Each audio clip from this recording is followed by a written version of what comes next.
Hola, nosotros somos Sergio y Valeria, alumnos de Ingeniería en Energías Renovables. El día de hoy, en este video, explicaremos cómo funciona un generador eléctrico, que es una pieza clave en el funcionamiento de aerogeneradores o turbinas eólicas, máquinas que aprovechan la energía cinética del viento para la generación de energía eléctrica. Abordaremos el funcionamiento teórico, las ecuaciones que describen la inducción de corriente y los principios electromagnéticos que rigen el funcionamiento del generador. Para finalizar, analizaremos un artículo de investigación científica sobre aplicaciones actuales, ya que la importancia del generador eléctrico en las energías renovables es fundamental. En principio, un aerogenerador funciona mediante el giro de las palas provocado por la fuerza del viento. Estas se encuentran unidas al buje, que a su vez está acoplado al eje lento, el cual gira al mismo ritmo al que lo hacen las palas del aerogenerador. El eje lento mueve un mecanismo que, unido a un sistema de engranajes, logra multiplicar la velocidad y transferirla al eje rápido, que gira con mayor velocidad para que el generador funcione, aprovechando gran parte de la energía mecánica producida por la energía cinética del viento.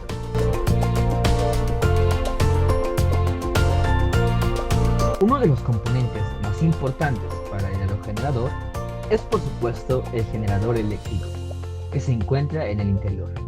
Dicho componente es el responsable de que la energía cinética del viento, capturada por las palas del aerogenerador y transformada en movimiento mecánico, sea a su vez transformada en electricidad. El generador eléctrico cumple su propósito gracias a principios físicos descubiertos en 1820 por Hans Christian Ørsted, el cual se percató que al inducir una corriente eléctrica en un conductor, este provocaba una circulación de campo magnético a su alrededor, marcando la primera prueba que existía una relación entre electricidad y magnetismo. Años más tarde, Michael Faraday se preguntó si este campo magnético podría producir una corriente eléctrica, y con sus experimentos dio pie al principio que hoy lleva su nombre, la ley de Faraday, también conocida como ley de inducción magnética, que describe cómo la variación de flujo magnético inducido por un imán puede producir un voltaje en un circuito cerrado en dirección del campo magnético. En otras palabras, si se mueve un imán cerca de un conductor, este experimentará un diferencial de potencial siempre y cuando el imán esté en movimiento. Existen dos tipos de generadores eléctricos: de corriente continua, como los dínamos, y de corriente alterna, existiendo en este último caso dos tipos: generadores sincrónicos o alternadores, y generadores asíncronos, o también conocidos como de inducción. Los dínamos tienen el inconveniente de utilizar escobillas, que exigen mantenimiento periódico, y son más pesadas y caras que los generadores de corriente alterna, y de igual potencia, aunque tiene la ventaja de no necesitar de sistemas especiales para cargar baterías. Su uso se ha abandonado reemplazándolos por generadores de corriente alterna, con la excepción de algunos equipos para proveer muy bajas potencias. Para los generadores de corriente alterna, el tipo de generador que se utilice depende fundamentalmente de las características de servicio prestado. Como regla general, puede decirse que los alternadores son mayoritariamente usados en máquinas que alimentan instalaciones autónomas, y los generadores de inducción son usados en turbinas eólicas, probablemente interconectados con otros sistemas de generación.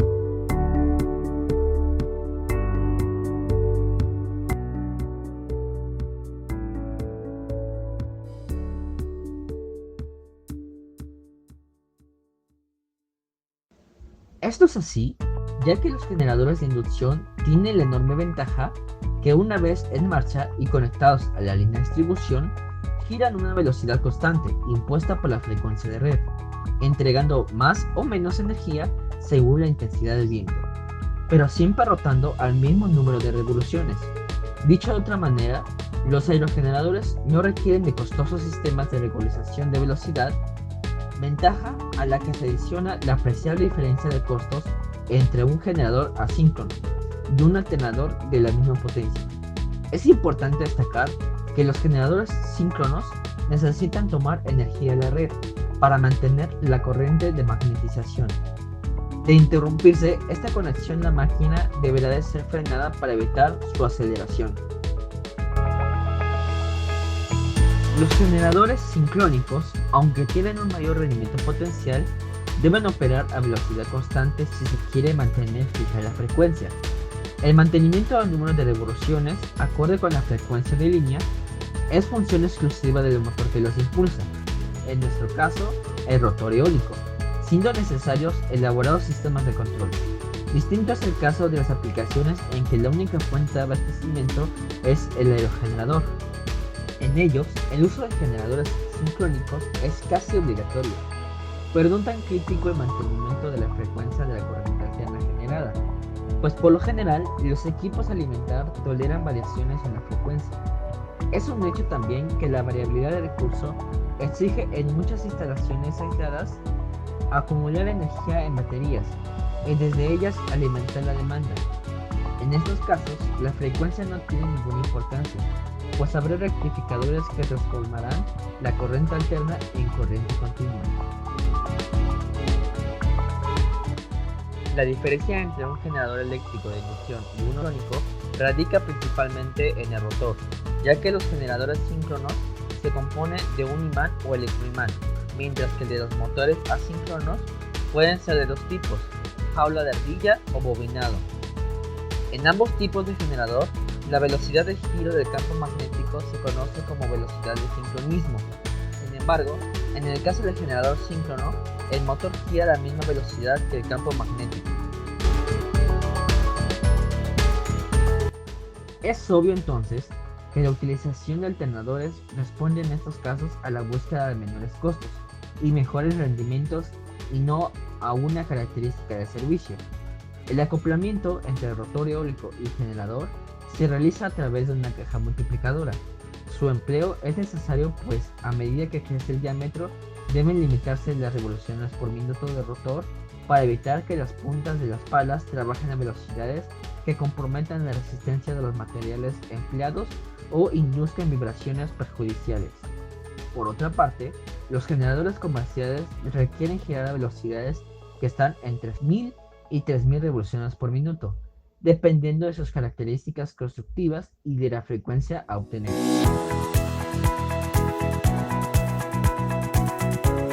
Tipos de pérdidas. Este artículo se concentra en contrarrestar las pérdidas por efecto Joule, el cual causa el aumento de resistencia eléctrica dentro de los devanados o bobinas del generador.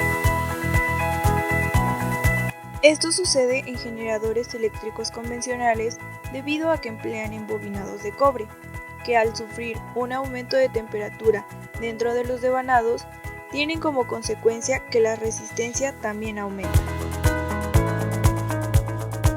Actualmente se tiene gran interés en el desarrollo de nuevos materiales como los superconductores para crear nuevos dispositivos energéticos con mayor eficiencia. Esto es posible debido a que los superconductores tienen una resistencia nula a temperaturas por debajo de 0 grados centígrados. A dichas temperaturas la resistencia eléctrica desaparece. Los superconductores deben ser enfriados con gases licuados, como el helio o nitrógeno, alcanzando temperaturas bajo cero y manteniendo así las características del superconductor. Con la introducción de nuevos superconductores de alta temperatura se han observado ciertos beneficios. La resistencia desaparece y la eficiencia en comparación con un generador convencional aumenta entre 0.3 y 0.5% según el sistema de enfriamiento. La contaminación se reduciría al comercializar generadores superconductores con 99% de eficiencia. En comparación a los generadores convencionales, se refleja un gran beneficio y disminución de tamaño y peso, alrededor del 80%. Este material presenta excelentes propiedades para la transmisión de corriente eléctrica. Por lo anterior, se diseña y simula el comportamiento de un generador eléctrico con bobinas de este material y se compara con un generador convencional con bobinas de cobre. Finalmente, se calculará la potencia y eficiencia de cada generador. Los parámetros del diseño se establecieron para proponer un diseño estructural de generador eléctrico superconductor, para posteriormente plantear un modelo matemático y seleccionar los materiales adecuados. El generador eléctrico propuesto es tipo síncrono, con un rotor de imanes permanentes que funciona para velocidad de viento, en intervalos de 5.42 a 18 metros sobre segundo, comúnmente empleado en turbinas eólicas de baja potencia, de 1 kW a 10 kW.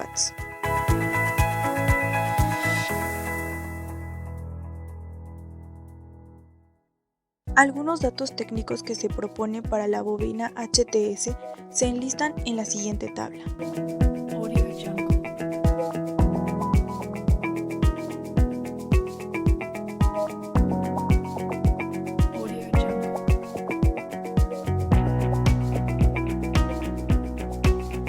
Se toma en cuenta la velocidad del viento que es transmitida al rotor del generador y se relacionan para obtener la FEM inducida a una bobina HTS. Se consideran dos velocidades, velocidad media y máxima del viento. La FEM, resistencia dinámica y corriente inducida eficaz para el generador se muestran en la tabla a continuación. En esta tabla se observan los valores de la corriente y voltaje según la conexión de las bobinas, ya sea en serie o paralelo, y la potencia efectiva obtenida.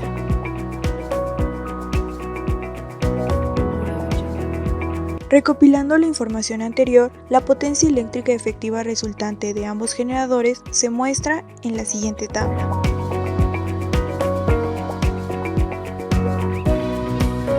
La potencia que se genera con el devanado superconductor descrito en este trabajo, con conexión en serie en un sistema monofásico, puede ser 460% mayor que la que se produce con un devanado de cobre de la misma conexión.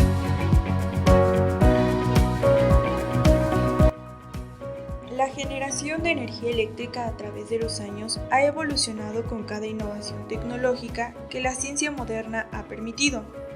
Gracias a la ingeniería se han desarrollado ideas nuevas que logran maximizar este proceso, evitando a toda costa pérdidas que interrumpan la generación eléctrica. Todo esto con la motivación de alcanzar un futuro en donde la generación eléctrica sea limpia y sustentable. Sea cual sea el tipo de energía renovable, siempre existirá la necesidad de transformarla en corriente eléctrica, en el caso particular de la energía eólica mediante los generadores eléctricos. La generación de energía eléctrica por medios renovables hace que la creación e innovación de nuevos dispositivos energéticos tome una gran importancia en el campo de la investigación, pues gracias a estos avances cada día se ve más cercana la posibilidad de que estos dispositivos cuenten con la capacidad de cubrir la demanda energética que va en aumento de manera más eficiente. El diseño de los generadores es muy importante para la correcta y eficiente transformación de la energía mecánica almacenada en su mecanismo, dado que cada uno de sus componentes forman pieza clave para evitar pérdidas de energía.